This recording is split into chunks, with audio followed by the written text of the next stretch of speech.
Here's a question on thermoregulation. A 12-year-old boy participated in physical exercise for 45 minutes, followed by 15 minutes rest period. The skin temperature of the boy was measured and the results were recorded.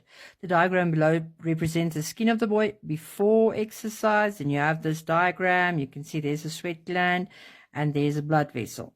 The graph below shows changes in the skin temperature over a period of time, and then you have your skin temperature here. And you can see it's from 34 to 38 degrees Celsius time period. They don't put it on the x-axis, but they actually write it. Well, they indicate it here. So this is before exercise, right? 37.4. Then the skin temperature decreases to 35.4 during exercise. Why? Because when you exercise, I know some of us can't remember that feeling.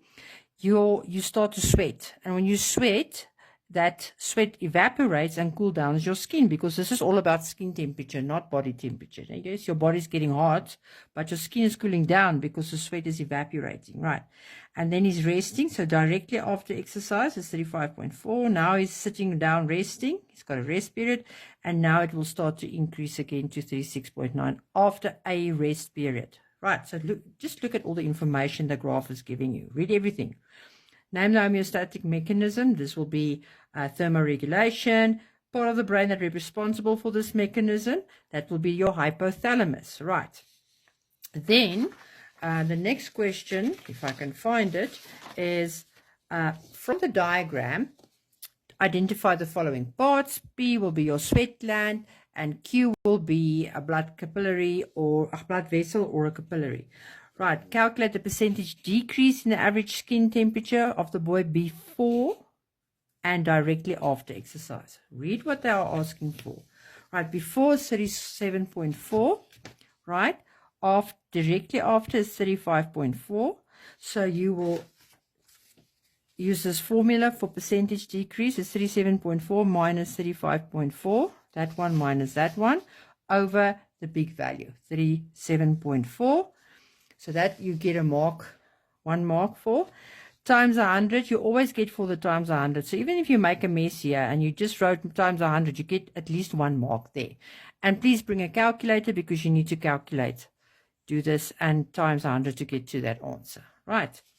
Then we get to this question. Explain the roles of P and Q in the change in skin temperature from before exercise to directly after exercise.